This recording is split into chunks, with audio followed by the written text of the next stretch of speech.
It was an ordinary morning in Columbus, Ohio. The overcast sky gave the city a melancholy tone, and the bus, Route 32, continued its usual route. But at that point in the station, something unexpected happened. A little girl, about 8 years old, carrying a backpack bigger than her, boarded the bus, her eyes red from crying. The driver, a soft-spoken man named Henry, knew immediately the girl was alone and scared. Henry, with typical grandfatherly patience, asked, "Where's your ticket, young lady?" She just looked at him with wet eyes and lowered her head. The other passengers began to watch in silence, trying to understand what was happening. Some ladies murmured worriedly, while a man at the back of the bus frowned. The girl was shivering. Not from the cold, but from fear. Before I continue, I want to say that I ask God to bless you with all His infinite love, giving you much health, peace, joy, and faith, for we can never lose faith in God, for He will never abandon us, for His love is eternal and infinite. I also want to take this opportunity to ask that you like the video and subscribe to the channel. It helps me a lot, thank you. Now, hold on tight, because what happened next is something no one on that bus would ever forget. Henry stepped out of the booth and crouched down beside the girl. "What's your name, honey?" She answered in a small voice. "Ellie." He tried to reassure her. "Ellie, it's okay, you don't need to be afraid. Tell me, are you lost?" She just shook her head. But there was something else. Something she couldn't say, yet. A more impatient passenger suggested they call the police. But Henry said firmly, "Take it easy, she's just a kid." It was then that he noticed something curious. Ellie was clutching her cell phone tightly, as if it were her only precious possession. "Can I see your phone?" he asked gently. Reluctantly, she held out the device with trembling hands. The phone screen was locked, but a notification was visible. It was an unread message, with just 3 words, "Are you safe?" That sounded strange. Who would send this to a child who couldn't even explain where it was? Henry felt a chill, and also a huge sense of responsibility. He discreetly pressed the emergency button.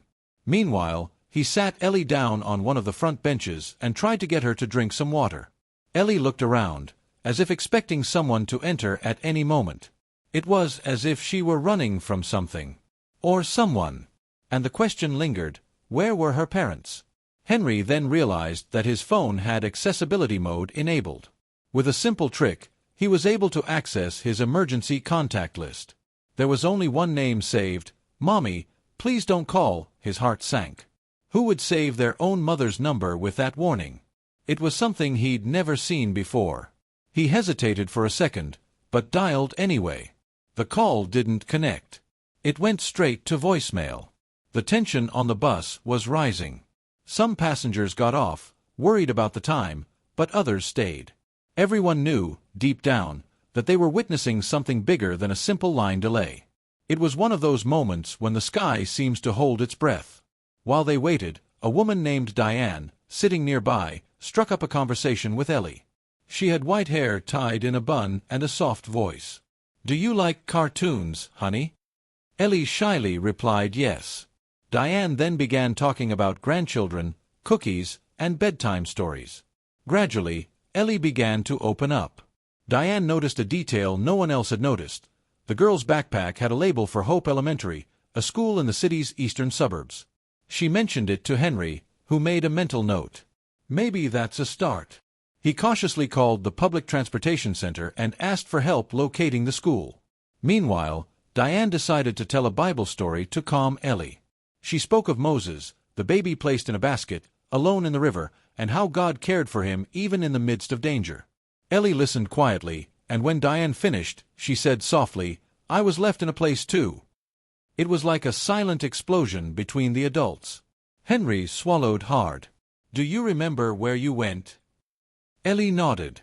"At a bus stop. My mom said it was just for a while, but she never came back." The air grew heavy. Henry took a deep breath and decided he couldn't wait any longer. He called the police and explained the situation. In the background, Diane held Ellie's hand like a grandmother holds faith. 20 minutes later, a police officer named Marla arrived. She had experience with sensitive cases and knelt down during Ellie's time. He began talking to her, using dolls and gentle questions. Ellie then explained that she came from a shelter, that her mother had problems, and that they were always moving around. That's when Marla asked to see the phone. She accessed the internal data and found something surprising, a hidden photo album with pictures of Ellie in various places, gas stations, parking lots, motels. Always with the same woman, her mother. Some pictures showed Ellie sleeping on park benches. Others, in beds in different locations. Marla called Child Protective Services. Meanwhile, Ellie's phone vibrated. A new message appeared, from the same number as before, "Come back now or you will never see me again." The entire bus froze. Henry showed the message to Marla, who immediately took action. This wasn't just abandonment, it was real danger. The police officer explained that Ellie's mother had been under investigation for months for involvement in illegal activities. Ellie was likely being used as a front to deceive authorities, pretending to live an ordinary life. But something had gone wrong, and now Ellie was here, with a cell phone and a fragile hope. Just then, a patrol car arrived with a social worker named Sarah. She had tired eyes but a huge heart. Sarah knelt beside Ellie and said, "You're safe now, my angel." For the first time, Ellie smiled. A shy smile, with a mix of relief and doubt. Like someone who wants to believe, but is still afraid. Henry looked at Diane. They didn't exchange words, but they both knew this girl needed more than shelter. She needed love, stability, and faith. Diane asked permission to accompany Ellie to the shelter. Sarah agreed, touched by the gesture. And there, something quietly began to blossom. Over the next few days, Diane visited Ellie frequently. I brought her children's books, teddy bears, and sometimes homemade cookies. Ellie gradually stopped looking over her shoulder. She began to draw. The drawings always showed a bus, a man in a hat, and a woman with a bun. Beneath them, a word, "Saved." Sarah then asked Ellie what that meant. "It was when God sent me a bus in the middle of the desert," the girl replied. Sarah cried. Diane did too. And Henry, when he visited the girl days later, couldn't hold back his tears. That bus, that day, was more than transportation. It was divine providence. The case gained local attention. An article in the local newspaper broke the story, and many families offered to help. But Ellie had already made her choice. "I want to be with the lady with the bun." Diane began the process for temporary custody. And even with all the bureaucracy, something inside her said, "This is what I've lived for." Ellie began attending the local church with Diane. She learned to pray, sing hymns, and trust. One Sunday morning, upon hearing the parable of the Good Samaritan, she raised her hand and said, "The bus driver was my Samaritan." The entire church applauded with emotion. Even the pastor choked up with emotion. But in the midst of this rebirth, something unexpected happened. A woman appeared at the church door, barefoot, disfigured, with tears in her eyes. It was Ellie's mother. And all she said was, "Is she okay?" The answer was in the child's eyes, and in the choice she would have to make there, in front of everyone. Fog still covered the ground at Willow Creek Cemetery when Margaret arrived with her bouquet of white lilies. It was her and Thomas's wedding anniversary, which she would have celebrated that day. 47 years of love, shared through laughter, pain, and prayer. Since his departure 3 years ago, Margaret had followed that silent ritual: fresh flowers, a prayer, and memories. But that morning, something was different. The wooden bench next to the grave looked more worn than usual. And there were fresh footprints in the damp earth, something she never noticed around here. Margaret straightened her coat, feeling an unexpected chill. She gently placed the flowers on the headstone and whispered, "Happy birthday, my love." It was then that she saw it, a small, folded envelope, hidden among the dried flowers in the previous vase. She frowned. The envelope was old, yellowed. And what made her freeze was the handwritten name, Margaret, in a handwriting she would recognize anywhere. It was Thomas's handwriting. She felt the ground spin for a moment. She knelt down slowly, picked up the envelope, and looked around, as if afraid she was being watched. The cemetery remained silent. Before I continue, I want to say that I ask God to bless you with all His infinite love, giving you much health, peace, joy, and faith, for we can never lose faith in God, for He will never abandon us, for His love is eternal and infinite. I also want to take this opportunity to ask that you like the video and subscribe to the channel. This helps me a lot, thank you. Now, get ready, because what was inside that note would change everything. With trembling hands, she opened the envelope. The letter was short, 4 lines, written in faded blue ink. It said, "If you're reading this, the day has come. Go to the old cabinet in the garage and look inside the black box. Forgive me. Love, T." Margaret felt her heart race. What could Thomas have hidden, and why? She drove home with sweating palms. That garage had been practically forgotten since he died. It was his space. Tools, fishing souvenirs, old boxes, everything was there, untouched. As she pushed open the rusty door, the smell of wood and dust enveloped her like an embrace from the past. Margaret found the black box high on a shelf. It was metal, locked with a padlock. But she remembered, Thomas always kept keys hidden inside his old work boots. And there it was. When she unlocked the box, what she saw nearly made her legs buckle. There they were, several old photos, documents, and a birth certificate. She carefully pulled out the papers. The photos showed a baby, then a toddler, next to a young woman Margaret had never seen. The birth certificate revealed the child's name, Daniel Thomas Whitmore. His middle name was the same as her husband's. She was shocked. He had a son. And he never told her. Why? Questions began to engulf her mind like waves in a rough sea. She sat on the concrete floor of the garage, hands on her knees, gasping for air. Was this really real? Had Thomas, the man she'd loved for nearly half a century, fathered a child with another woman before he met her? Or, during? Time seemed to stand still. At the bottom of the box was another letter. A more recent manila envelope with a stamp from the Veterans Hospital. Inside, a medical report.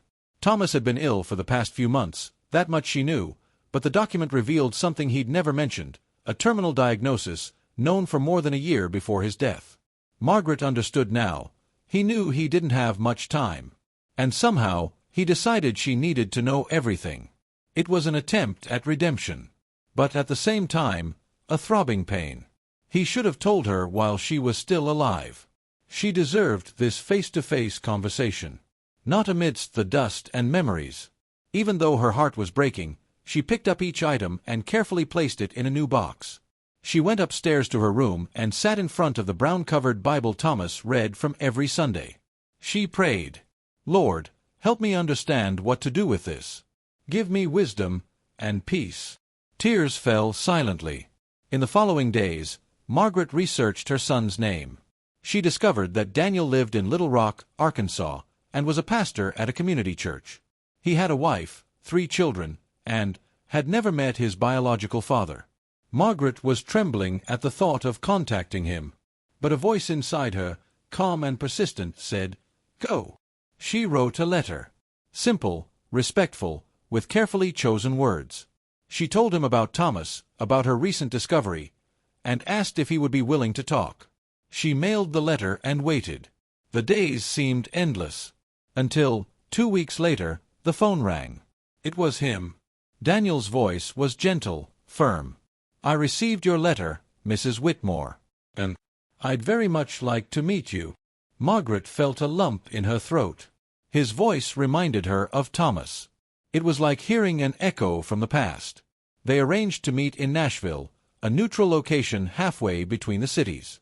On the appointed day, she wore her best blue dress, the one Thomas always said made her eyes sparkle. She brought the box with her documents and an old photo of her husband. When Daniel walked into the cafe, she knew instantly it was him. He had her father's eyes. And something even stronger, the same soul. They sat and talked for hours. Daniel said he grew up with a loving mother, but he always felt empty. When Margaret showed him a photo of Thomas holding a baby, he cried. "I've been waiting for this my whole life," he said. "And I never imagined an envelope left in the cemetery would bring me here." Margaret returned home that night with a lighter heart. Still confused, but filled with something he hadn't felt in a long time, purpose. He understood that God had allowed this revelation at the right time. To everything there is a season, he thought, remembering Ecclesiastes. Even pain can be a bridge to healing. Over the following weeks, She and Daniel maintained constant contact. They exchanged stories, photos, and family recipes. On one special Sunday, Margaret visited the church where he preached. She was greeted with flowers, and a hug that seemed to bridge decades of unfinished stories. She knew her love for Thomas hadn't diminished. It had simply gained a new chapter.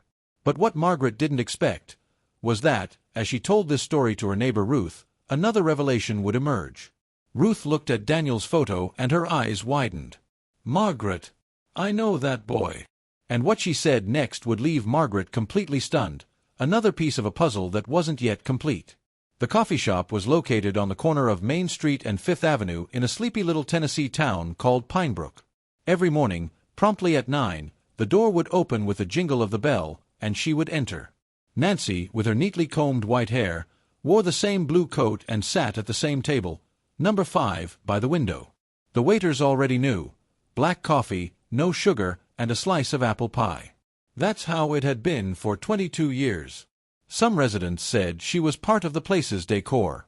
Others thought it was beautiful but strange. No one knew for sure why she went there every day, alone, sitting silently, her eyes lost somewhere between the past and nostalgia. Until, one rainy October afternoon, a 13-year-old boy named Liam sat down across from her. With a shy smile, he asked, "Are you waiting for someone?" Nancy stared at him for a long moment, as if the question had penetrated layers of time. "Yes, but he was a little late," she replied with a gentle smile. Liam laughed, not understanding. "Before I continue, I want to say that I ask God to bless you with all His infinite love, giving you much health, peace, joy, and faith, for we can never lose faith in God, for He will never abandon us, for His love is eternal and infinite. I also want to take this opportunity to ask you to like the video and subscribe to the channel. It helps me a lot, thank you." Curious, Liam returned the next day. And the day after that. He began sitting with her every day after school. The two formed an unlikely friendship. He told her about basketball games, science projects, and pranks with his classmates. She listened, smiled, and sometimes blurted out sentences that seemed rambling but were full of history. He loved apple pie too. Or, he said he'd build an airplane one day. One day, Liam asked, "Who is this him you're waiting for so long?" Nancy looked out the window, as she always did. She took a deep breath. "It was my son. He was going to war. And he promised he'd come back. He said, 'Mommy, if I ever get lost in the world, you can find me at table 5. I'll always come back to her.'" Liam was silent. A silence full of questions. "He never came back?" the boy asked, his eyes wide. Nancy shook her head slowly. "I got a letter saying he was missing. They never found his body. There was never any confirmation. So, I wait." That stuck in Liam's chest like a knot. He'd never heard anything so sad, and so beautiful at the same time. The next day, Liam brought a red rose. He placed it in the center of table 5, even before Nancy arrived. When she saw it, her eyes filled with tears. "It was the flower he gave me on the day we boarded." And in that moment, something changed. The cafeteria, once a static scene of longing, became a living altar of memory and faith. People started to notice. Other customers began leaving flowers, letters, and notes on table 5. Nancy's story spread throughout town. A local journalist wrote a story that went viral. And then, the first twist occurred. A woman called the coffee shop, saying she knew something about Nancy's son. The manager put Nancy through. The woman's name was Carol, the daughter of a soldier who fought in her son's company. She said she had letters, photos, and an unfinished message. They arranged to meet. When Nancy saw the photo, her heart nearly stopped. It was him. Older, thinner, but alive, smiling, with a note in his hand. The note read, "If you receive this, it's because I'm leaving again, but my soul has never left table 5. Nancy cried so hard they had to be held back. But they weren't tears of sadness. They were tears of peace. She knew that, somehow, he had been there. Every day. And now, she could breathe with less weight. Liam remained faithful to table 5. Now, not just as a friend, but as the guardian of that story. He would tell his colleagues, "This chair has a secret." And everyone wanted to know more. One day he asked, "Do you think he still sees us?" Nancy smiled tenderly. "The Bible says there is a cloud of witnesses around us." "I believe so." The following week, something unbelievable happened. A man walked into the cafeteria. He had sun-beaten skin, a wooden cane, and eyes identical to Nancy's. He looked around, saw table 5, and froze. "Mom," he said, his voice breaking. The entire cafeteria stopped. Nancy stood slowly, her hands shaking. "Danny." It was him.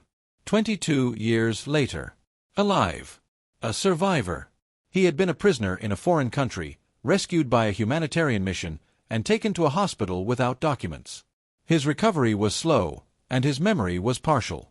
Only recently did he remember the name of the city. And table 5. Nancy hugged him as if to glue together the years the war had tried to tear away. Liam, teary-eyed, watched in silence. He'd never seen a miracle. But now he knew what it was like.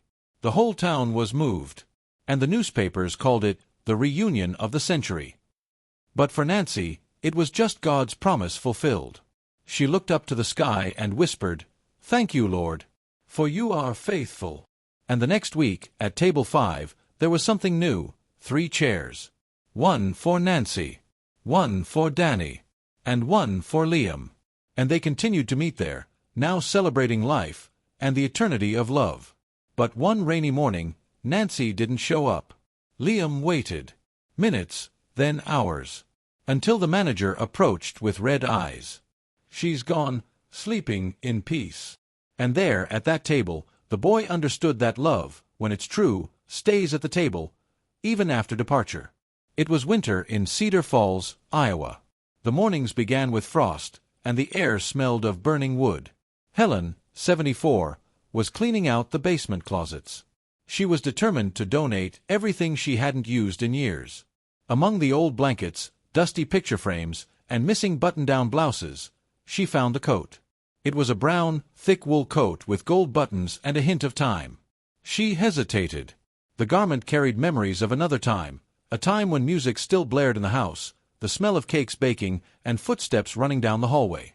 But she shook her head, as if pushing away a nagging thought.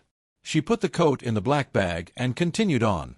"Before I continue, I want to say that I ask God to bless you with all His infinite love, giving you much health, peace, joy, and faith, for we can never lose faith in God, for He will never abandon us, for His love is eternal and infinite.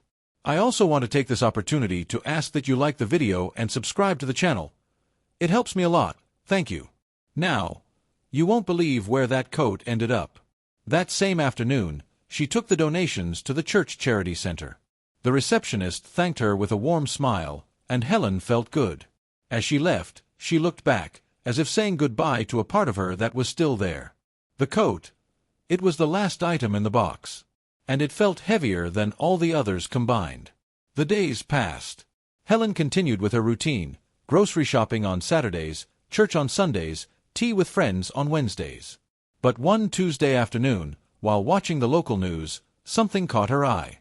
The reporter said, "Homeless woman finds mysterious envelope sewn inside a donated coat." Helen froze. The next image was of a community shelter 2 states away, in Missouri. And the coat, it was hers. The brown one, with the gold buttons. But what perplexed her most was the envelope. The reporter pointed out that inside was a letter, and an old photo. Helen almost dropped her cup. She ran to the phone and called the shelter number shown in the report. She identified herself and explained everything. The operator, surprised, asked her to wait a moment. When he returned, he said, "Ms. Helen, this letter is addressed to you." She gasped. How was this possible? On the other end of the line, they explained that the letter was sewn inside the lining of the coat, and that it looked like it had been written decades ago. The envelope simply said, "To my mother, if we ever find the time again." Helen felt her legs weaken. The handwriting was unmistakable. It was Charlie's. Her son. Charlie disappeared 32 years ago. He was only 22. He said he needed some time away, that he was going away. And he never returned. No letters, no phone calls, no clues. Helen and her husband searched for years, until he passed away, without ever having an answer. Now, a coat brought it all to light. She scheduled a visit to the shelter for the next day. She drove for over 6 hours, her heart pounding like a drum. Upon arrival, she was greeted by a woman named Beth, the shelter coordinator. Beth led her to a small room. On the table was the envelope. Helen took it with trembling hands. Inside, the letter began with the words, "If you're reading this, it's because fate has decided to give me another chance." And then Charlie told everything. He said he'd lived on the road for years, that he'd been ashamed to return, that he'd fallen, gotten up, and fallen again. But when he found that coat again, he felt something break inside. He wrote, "Mom, if this letter ever finds you, look for me. I'm still your son. I still dream of that apple pie smell coming from the kitchen." Helen cried non-stop. The clerk handed her the photo from the envelope. Charlie, unshaven, sitting in a park. On the back was an address. Helen went to the place. It was a simple group home in a suburb of Kansas City. She rang the doorbell, envelope in hand. A woman answered and said, "Are you Helen?" She nodded. The woman smiled.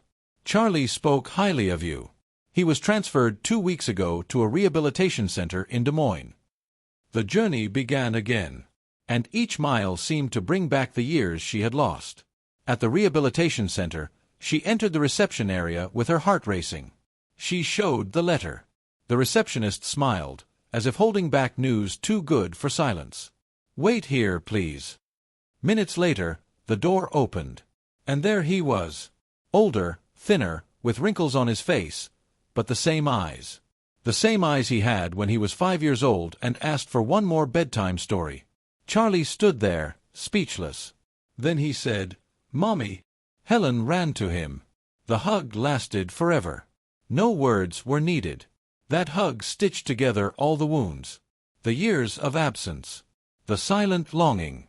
The sleepless nights. "I thought you'd never forgive me." And she replied, through tears, "I never stopped loving you, son.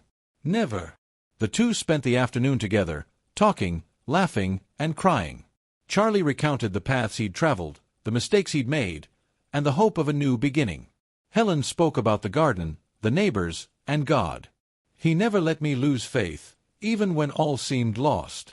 Before they parted, Charlie said, "When I sewed that letter into the coat, I was desperate. But now I understand. It was God who guided that coat to where it needed to go." Helen smiled. "He always does that, son. Uses the improbable to accomplish the impossible." Back in Cedar Falls, Helen decided to keep the coat, now with a new story. A symbol of redemption. She began visiting Charlie every month, and together they rebuilt a bridge that seemed to have collapsed. But life still had one more surprise in store. One afternoon, while sorting through old photos to create a family album, Helen found a faded picture of Charlie with an unknown man. On the back was an inscription, "To Charlie, with eternal love, J." She had never seen that handwriting before. And what she discovered next would completely change her family's story. It was a warm afternoon in Savannah, Georgia, when Ruth's 81-year-old granddaughter decided to help her clean out the attic. Among Christmas boxes and wedding albums lay a small, worn leather suitcase. Inside were antiques, brooches, letters, an embroidered handkerchief, and a black-covered Bible with faded gold lettering. Ruth held the book dearly. "That Bible belonged to your grandfather, dear. He read it every day before breakfast." The young woman delicately leafed through the yellowed pages. Between Psalm 23 and the Book of Proverbs, an envelope fell to the floor. Ruth bent down slowly and picked up the paper. Her hands trembled. "I don't remember this," she murmured. The envelope was sealed, and on the back was the clear, firm handwriting of Edward, her late husband. "To Ruth, if I ever don't return." The sentence hit the old woman like a thunderbolt. She sat on the nearest trunk and remained silent for several minutes. Her granddaughter, curious, asked, "Grandma, what's this?" Ruth ran her fingers over the words. "It's his handwriting. Has this been here all this time?" "Before I continue, I want to say that I ask God to bless you with all his infinite love, giving you much health, peace, joy, and faith, for we can never lose faith in God, for he will never abandon us, for his love is eternal and infinite. I also want to ask you to like the video and subscribe to the channel. It helps me a lot, thank you. With a heavy heart, Ruth decided to open the letter. The sheet was carefully folded, the paper yellowed with age but still firm. Unfolding it, she recognized the gentle perfume Edward often wore. The first paragraph began with a sweet greeting, "My Ruth, my flower of the field." And then came the first surprise. Edward revealed that, days before leaving for military service, he received an anonymous letter warning of something serious involving his own family. "Ruth, if anything happens to me, I want you to know it wasn't an accident." Ruth stopped reading, her eyes welling up. Her granddaughter, startled, took her hand. "Grandpa went to war, right?" Ruth nodded silently. But there was more. The letter continued with details of an inheritance that Edward had refused on ethical grounds. A distant relative, involved in shady dealings, tried to transfer part of the assets into his name. Edward refused. "But if anything happens to me, contact attorney Samuel Hutchins of Charleston. He will know what to do." Ruth was shocked. She'd never heard of this story. Everyone thought Edward had died in a car accident on his way back from base. But this letter suggested something different. "You won't believe what happened after that," he wrote. "I saw two men following me. One of them was wearing the same brown jacket from your uncle's funeral. I don't think that's a coincidence." The granddaughter, now as involved as her grandmother, suggested, "Grandma, we need to find this lawyer." Ruth hesitated. After 50 years. But something inside her told her this was more than curiosity. It was a calling. 2 days later, the two of them hit the road for Charleston. And what they found there changed everything. The law firm still existed, but under a different name. Talking to the secretary, they learned that Samuel Hutchins had passed away years earlier. However, his files had been donated to a historical memorial foundation. They went there, and among the folders and boxes, there was one with the name Edward M. Whittaker. The box contained documents Ruth had never seen, receipts, copies of letters, and a diary. The diary revealed that Edward had maintained contact with Samuel during his military service. The two were investigating a series of irregularities involving senior officers. Ruth read with her eyes fixed, trying to absorb everything. But then came the turning point. Among the papers was a black-and-white photograph. Edward, standing next to a man with a serious expression. On the back, handwritten, "He knew too much." Ruth felt a chill run down her spine. The man in the photo was a local politician, notorious for his involvement in scandals. Decades later, with her granddaughter's help, Ruth took the documents to a local investigative journalist. The man listened attentively. Days later, he published an article titled, "The Silent Hero, The Forgotten Story of Edward Whittaker." The article spread across social media, and the town learned who Edward really was. Ruth's name appeared in numerous places. Local churches invited her to speak about faith, truth, and legacy. She began her testimonies with a phrase that touched hearts: "God hid the truth within the pages of His Word, and revealed it when the time was right." And everyone knew it was more than a coincidence. The story reached a New York pastor who, upon seeing the article, contacted Ruth. He said, "I think my father knew your husband." He talked about a man who risked his life to protect the innocent. Ruth remained silent. This confirmed everything in the letter. Edward had saved people, and died for it. At the next service, Ruth's church paid a special tribute. She brought the Bible to the altar. For 50 years, this letter lay between these pages. And God knew the perfect moment to show me. His timing is perfect. Never late. Never early. Always at the exact moment. The congregation wept. The granddaughter, who previously claimed to believe in nothing, began to change. She began attending services with her grandmother. One day, she whispered, "Grandma, if God kept this letter for 50 years, maybe He saved something for me too." Ruth smiled. "He has a plan for each of us, dear. Just open your heart." And one spring afternoon, while organizing her grandmother's new bookshelf, her granddaughter found another envelope tucked between the Psalms. It was smaller, older, but with the same handwriting.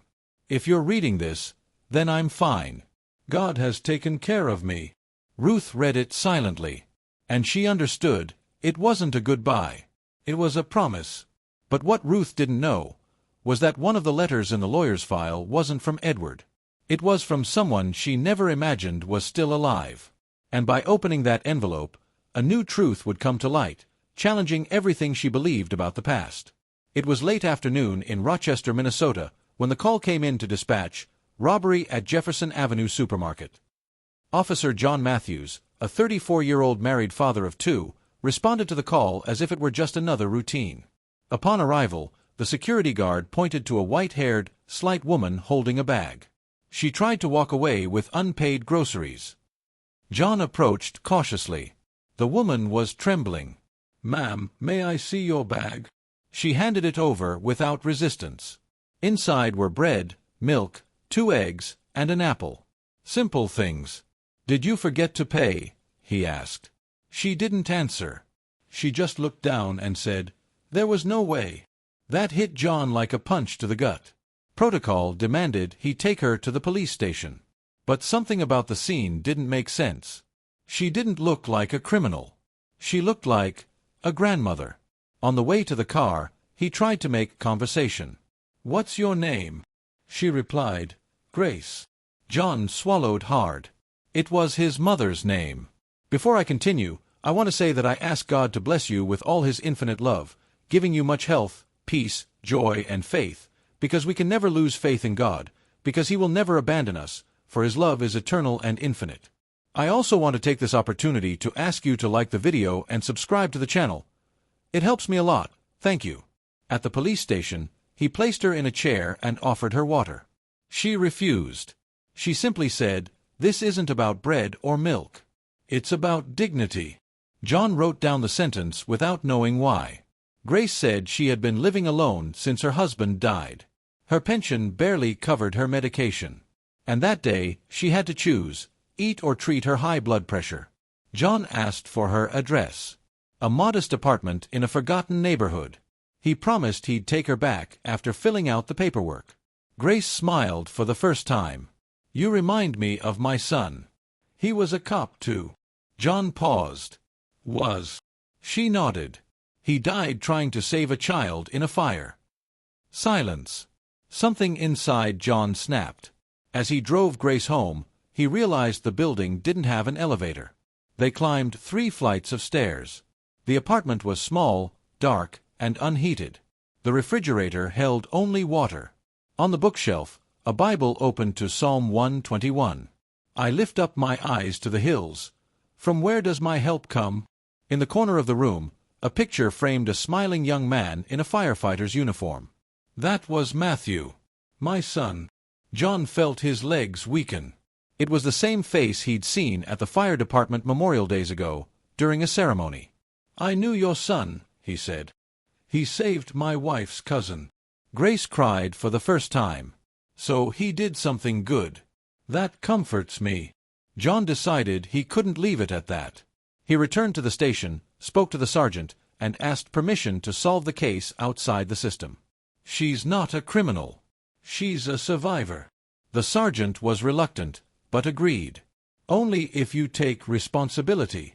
The next morning, John returned to Grace's apartment with a bag full of groceries.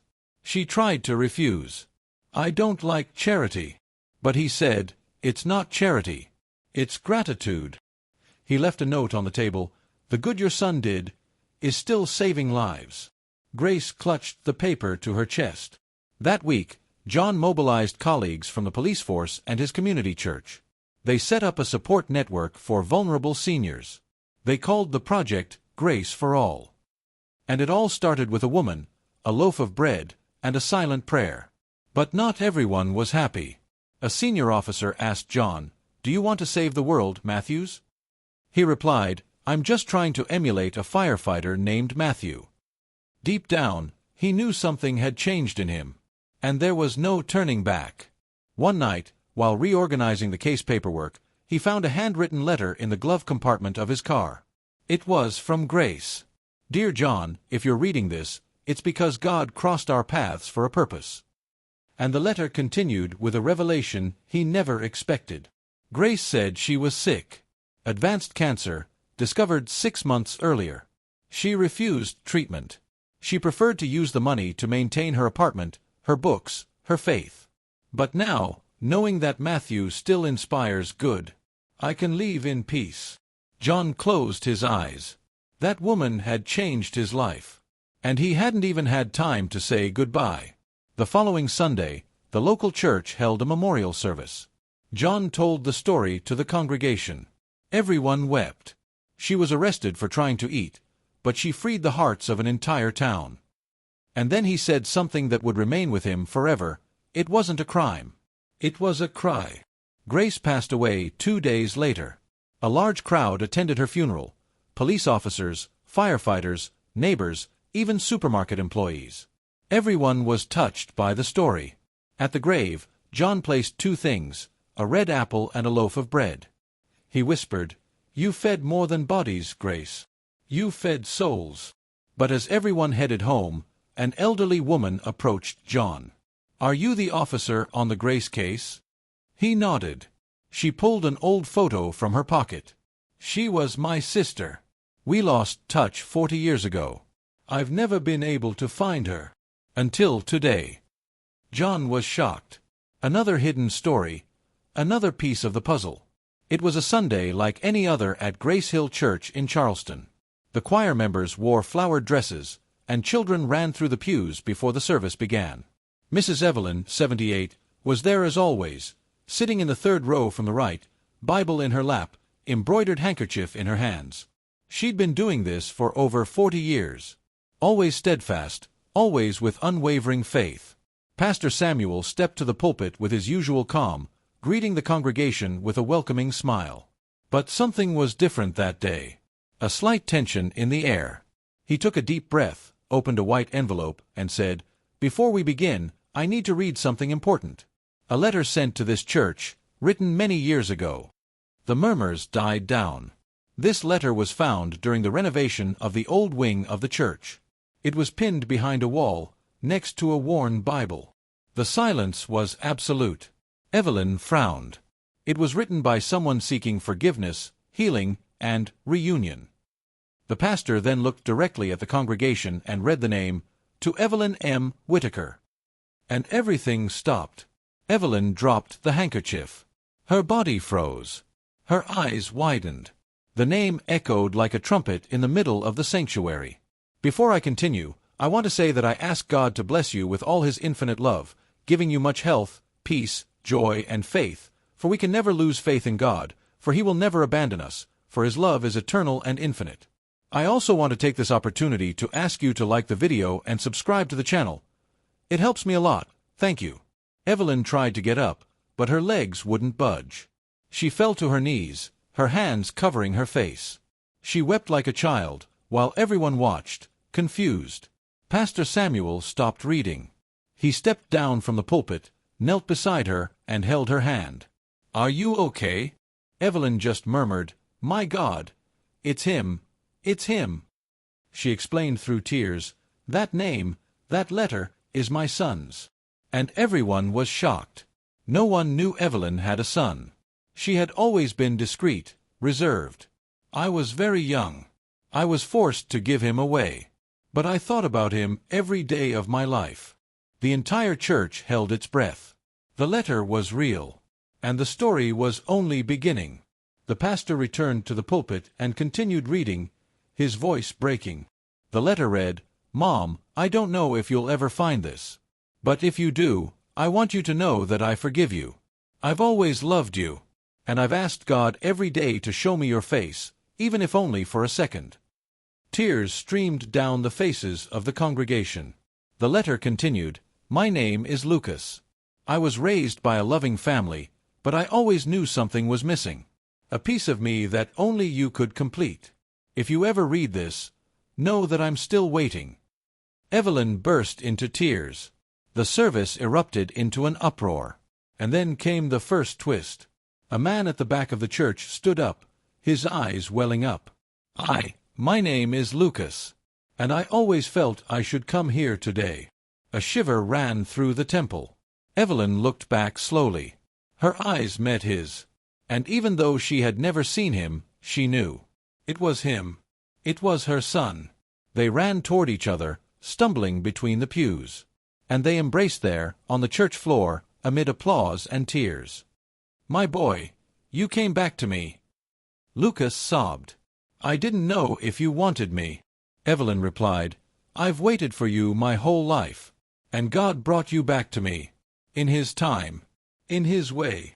After the service, news spread throughout the city. The local press ran reports. People traveled for hours to hear the testimony.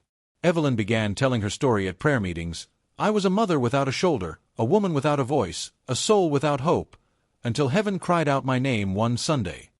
Lucas, a visual artist, created a mural on the side of the church with the phrase, "I lift my eyes to the hills." And below, he painted two figures embracing under an open sky. It was him. And his mother, Evelyn. The art became a symbol of the community. But there was even more. During one of the interviews, Lucas mentioned the name of the family who raised him. A woman from the church overheard, and her eyes widened. "That name, it's the same as my grandmother's." And then it turned out that Lucas had been raised by Evelyn's distant relatives, who were unaware of the connection. Another piece falling into place. Another miracle. Pastor Samuel said from the pulpit, "Sometimes God allows a wall to hide a letter for 50 years, only to reveal His glory at just the right moment." And the congregation responded with an amen that echoed through the open windows. Evelyn smiled again as she hadn't smiled since she was 19. But one Saturday morning, Lucas knocked on his mother's door, his eyes shining. "Mom, there's one more thing." He held out an old letter, one he'd never had the courage to open. It was addressed to him, but written by someone Evelyn never wanted to mention. Lucas's father. A name she'd buried. Until that moment. It was a frigid Sunday morning in Boise, Idaho. The wind cut like a razor, and the gray sky foretold snow. Mrs. Clarice, at 82, was always the first to arrive at church. She tended the altar flowers and opened the windows to the scent of ancient wood. But that day, something out of place caught her attention. Near the main door, between the stone columns, stood a basket lined with blue blankets. Clarice approached with slow steps, her heart racing. As she lifted the blanket, her eyes filled with tears. It was a baby. Curled up, its face red from the cold, it slept, or cried softly. Beside it lay a folded note. The handwriting was shaky. It said only 2 words, "Forgive me." Clarice fell to her knees. The baby opened his eyes. She felt the world stop. Before any rational thought, she scooped the baby up in her arms and ran into the church. She warmed him with her own coat and called the pastor. "I need help. And fast." Before I continue, I want to say that I ask God to bless you with all His infinite love, giving you much health, peace, joy, and faith, for we can never lose faith in God, for He will never abandon us, for His love is eternal and infinite. I also want to take this opportunity to ask that you like the video and subscribe to the channel. It helps me a lot, thank you. Now get ready, because this baby was not what he seemed. The pastor arrived minutes later, along with his wife. They took the baby to the hospital and called the police. Clarice sat in the front seat, holding the note. It reminded her of something. Of someone. The word forgiveness reverberated like an ancient echo. And then, she knew, that baby hadn't been left there by chance. The investigation began. No cameras captured who left the baby. No witnesses. The only clue was the note. The healthy baby was provisionally registered as Hope. Clarice visited him every day in the hospital. And she prayed, "Lord, if it is your will, reveal the truth behind this cry." A week later, an anonymous letter arrived at the church. Addressed to Clarice. "You don't know me, but I know you. The baby is your great-grandson. He's the result of something no one should have to go through. But he's not to blame. Take care of him. Please. Forgive me." Clarice collapsed on the altar floor. My God, what does all this mean? She only had one daughter, Amanda. She died 23 years ago after a car accident. Amanda had a daughter, Lily, who moved to another state and never wanted contact again. Could it be? Clarice searched for records, called old family friends. And then came the first confirmation. Lily had recently returned to Boise. In secret, Clarice went to social services and asked to be the baby's temporary guardian. She explained everything, and with the help of the community, she assumed custody. She renamed the baby Elijah, because like the prophet, he arrived in the middle of the desert, bringing a voice. The city mobilized. Diapers, bottles, clothes. Elijah became everyone's son. But the question remained, where was Lily? And why would she leave her son in that condition? The police investigated, but without leads. Until, one night during a vigil at the church, a young woman snuck in from the side. She sat in the back pews. She wept softly, her head bowed. Clarice felt it. She knew. It was her. After the service, Clarice went to the young woman and whispered, "You're Lily." The girl nodded. She was thin, pale, with sunken eyes. "I couldn't take care of him, Grandma. I couldn't." She fell into her grandmother's arms, sobbing. Clarice held her as if to protect her granddaughter from the whole world. "You may not have been able to before. But now, you're here." Lily told everything. She had fallen into an abusive relationship. She was isolated, humiliated, and when she discovered she was pregnant, fear paralyzed her. She tried to escape several times, until one day she succeeded. And she only knew one safe place, the church where her grandmother would always wait for her. "But I thought you'd never forgive me." Clarice smiled. "God never stopped giving me chances. How could I not give you one?" The story spread. People from all over the city wanted to help. And so, Clarice, Lily, and Elijah rebuilt a new life, brick by brick, prayer by prayer. The church created a ministry to support at-risk mothers, called Abrazo de Esperanza. Lily began leading the meetings. But at one of these gatherings, a young mother brought news that made Clarice's heart skip a beat. "My son was also left here, many years ago, and I never knew who took him." The woman held out an old photo. Clarice put her hand to her mouth. The baby in the photo was identical to Elijah. And what she discovered next would connect stories that seemed distant, but were intertwined by a greater purpose. In the small town of Roseville, Indiana, there was a square forgotten by time. Near the broken fountain and the aged ipe trees, there was a dark wooden bench, always clean, always empty during the day. But at night, it was a different story. Residents whispered about a man in a black overcoat who would leave an envelope there, always at 3 in the morning. No one knew why, or what it contained. Dona Beatrice, 79 years old and with her hair tied in an elegant bun, was the only one truly interested. A former teacher, widowed for decades, she spent her days between crossword puzzles, teas, and stories no one else would listen to. Until, one silent night, she decided, "Today I'm going to see for myself." Before I continue, I want to say that I ask God to bless you with all His infinite love, giving you much health, peace, joy, and faith, for we can never lose faith in God, for He will never abandon us, for His love is eternal and infinite. I also want to take this opportunity to ask that you like the video and subscribe to the channel. It helps me a lot, thank you. Now hold on tight, because this story is one of those that will chill you to the core. At 2:45 in the morning, Beatrice put on her warmest coat, grabbed a flashlight, and walked to the square. She hid behind the large poplar tree and waited. When the church clock struck 3, there he was. Tall, with firm steps, the man approached the bench, placed an envelope, and disappeared into the darkness. All was silent.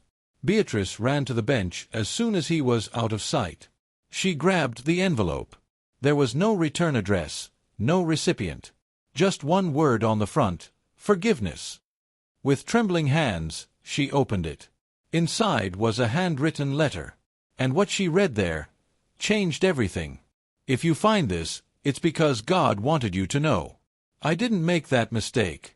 But I took the blame, to protect someone." Beatrice returned home with her heart racing. The handwriting was familiar. It looked like her husband Gerald's. But he had been dead for 35 years. She put the letter in a box and returned the next night. And once again, the man appeared. Same time, same coat, new envelope, and another note, with another confession. This time, she said, she never knew the truth. I hid everything. But now I need to free her soul. Each night, a new envelope. In each envelope, a piece of a bigger secret. Beatrice began organizing everything like a puzzle. Within a few days, she had 10 letters. And in each one, the same pattern, someone giving themselves away for a mistake they didn't make. The turning point came in letter 11. The woman I'm protecting has green eyes and hands that tremble when she prays. She loved to teach, and she had a springtime laugh. Beatrice read it 5 times. It was her. It was her exact description. "My God," she whispered. "This was about me." She fell to her knees on the living room carpet, weeping. Her heart broke and burned at the same time. Was it possible? Gerald, had he been arrested for something she did? Or something they thought she did? The letters were confusing, but full of love and sacrifice. She needed to know the truth. She searched the city archives. She sifted through old newspapers. And then, she found it. In 1986, a scandal rocked the school where she taught. A student accused a teacher of grade stealing and test fixing. Gerald was the only one punished, even without direct evidence. Beatrice always thought it strange, but she trusted the system. Now she understood. He'd turned himself in for someone else. For her. In letter 13, the truth burst forth. "You didn't know. But it was your diary they used. Your notes seemed like evidence. I burned the diary. I said it was mine. And I let it all fall on me." Beatrice screamed. "My God, Gerald, why didn't you tell me?" Memories came like waves, his looks, the silences. She decided she needed to talk to the man with the envelopes. So she left a note on the bench. "Please. Say. I need answers. B." The next night, at 3 o'clock sharp, he appeared. He saw the note. And he didn't leave. He sat on the bench. He waited. Beatrice stepped out of the shadows, her step slow but determined. She said, "Gerald." The man turned. It was him. Older, thinner, but alive. Gerald hadn't died. He'd faked his own death. And he'd disappeared. "I just wanted to protect you. And I thought if I died, it would all be over." She fell into his arms, crying. "You're gone. And you left me alone for 35 years. He replied, "But I saw you every day. And I never stopped praying for you." The reunion moved the town. The newspapers went wild. The church held a special service. But Beatrice refused interviews. She would only say, "Some stories aren't for the world. They're for heaven." Gerald was greeted with hugs and questions. But the past still hurt. And the letters weren't over. In the last letter, hidden among the others, there was something different. It wasn't a confession. It was a list of names. And among them was the name of the true culprit of the 1986 scandal. It was someone who still lived in the city. Someone who pretended to be a saint. And who now would have to face the truth. Every Friday at 6 o'clock, Margaret sat at the same corner table at the Golden Fork restaurant in Asheville, North Carolina. She ordered the same dish, grilled chicken, mashed potatoes, and sweet tea. Her silver hair, always tied back with a pearl clip, betrayed her age, 86. But it was her gaze that caught the most attention, deep, sad, and full of anticipation. She expected the impossible. The waiters already knew his routine. He didn't say much, but he always left generous tips. He ate slowly, as if savoring memories.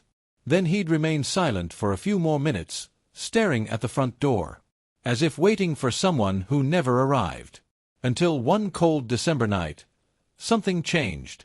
Before I continue, I want to say that I ask God to bless you with all His infinite love, giving you much health, peace, joy, and faith, for we can never lose faith in God, for He will never abandon us, for His love is eternal and infinite.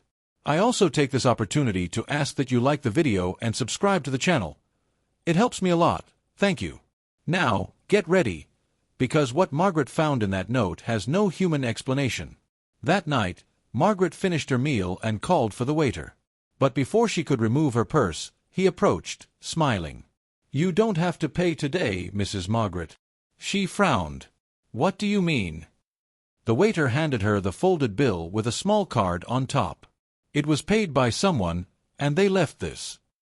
Margaret opened the note with trembling hands. It was written in a firm, elegant script. Today, I fulfill the promise I made 59 years ago. I love you. Wait for me a little longer. J. She froze. The restaurant seemed to disappear around her. That letter, that J, was identical to Jonathan's. Her fiancé, who disappeared in 1964. They were engaged, young, in love. Jonathan left for military service and never returned. A telegram informed her he had been reported missing on mission. She cried for years, refused to love again, and treasured every letter from him. Now, here it was, a new letter. But how? She called the manager, demanding to know who paid. He explained that a handsome gentleman had been there earlier. He left it paid. Said he'd be back soon. Margaret felt her heart race in a way it hadn't since she was 20. The note had a phone number. She hesitated, but then called. 1 ring. 2, 3. Until a voice answered. Hello. It was a woman. Mrs. Margaret. She said yes. My name is Esther. I believe you knew my father. His name was Jonathan Miller. The world spun. Margaret gripped the arm of her chair tightly. He passed away last month, ma'am. But before he left, he asked me for a favor. He gave me this note and said, "Take it to my Margaret's restaurant." Margaret cried uncontrollably. Did he remember? Esther replied, "He never forgot. He was a prisoner of war for years. When he returned, he was wounded. He lost his memory. But in his last months, it returned. And all he talked about was you. Your letters. The ring you gave him. He still had it." Esther sent a photo. It was Jonathan, now elderly, his eyes filled with longing, holding an engagement ring. The same ring Margaret had placed on his finger before she left. That gesture, his look, everything said, "I've returned, even if late." Margaret put her hand to her heart and quietly thanked him. "Thank you, Lord. Thank you." The following week, Esther traveled to Asheville. She brought with her a wooden box filled with letters, photos, and Jonathan's belongings. Margaret welcomed her as if she were finding a piece of her lost soul. The two talked for hours. They laughed, cried, and prayed. Esther said, "He wanted to find you again. And even though he didn't make it in time, he did." Margaret began visiting Jonathan's grave whenever she could. She brought flowers, a new letter, a different sigh. She said aloud, "I've waited 60 years. And you've waited for me too. The promise has been fulfilled." But what she didn't expect was that among his belongings was one last letter. Never opened. It was sealed. It read, "For the day she finds me." Margaret, with trembling hands, broke the seal. The letter read, "If you are reading this, it is because God has been faithful. I don't understand why life has separated us. But I trust that heaven will bring us together again. And until then, live, laugh, dance. Don't bury me with your longing." The letter ended with a verse Margaret knew by heart. "Weeping may endure for a night, but joy cometh in the morning." She smiled through her tears. And for the first time in decades, she allowed herself to dance alone in the living room. With her eyes closed, she imagined his hand holding hers, in time with eternity. But one spring afternoon, while reading the letters for the 100th time, she found an unmarked envelope. Curious, she opened it. Inside, an ultrasound. And a note from Esther, "I wanted to tell you in person, but I couldn't. Her name will be Margaret. In honor of a promise that has stood the test of time." Life sometimes writes stories that not even the best screenwriters could imagine. Stories that transcend time, silence, pain, and yet still flourish. As we've seen in each of these stories, no matter the age, the time spent, or the mistakes made, there is always room for a reunion, a forgiveness, a new beginning. Because what seems like the end of the world is just the beginning in the hands of God. Now tell me, have you ever felt like something from the past still needs to be resolved? Have you ever had the feeling that a simple choice could change an entire story? Or have you ever wondered if someone, in silence, is still waiting for you somewhere, with an open heart and an invisible note saying, "Forgive me"? Share your story here in the comments. Maybe it will touch another soul. Maybe she'll be the next story to be told here. And remember, as long as there is love, there will always be a way back. If you felt anything from these stories, please subscribe to the channel and turn on notifications. This way, you'll continue receiving messages like this, which warm our hearts and remind us that it's never too late to love, forgive, and live again.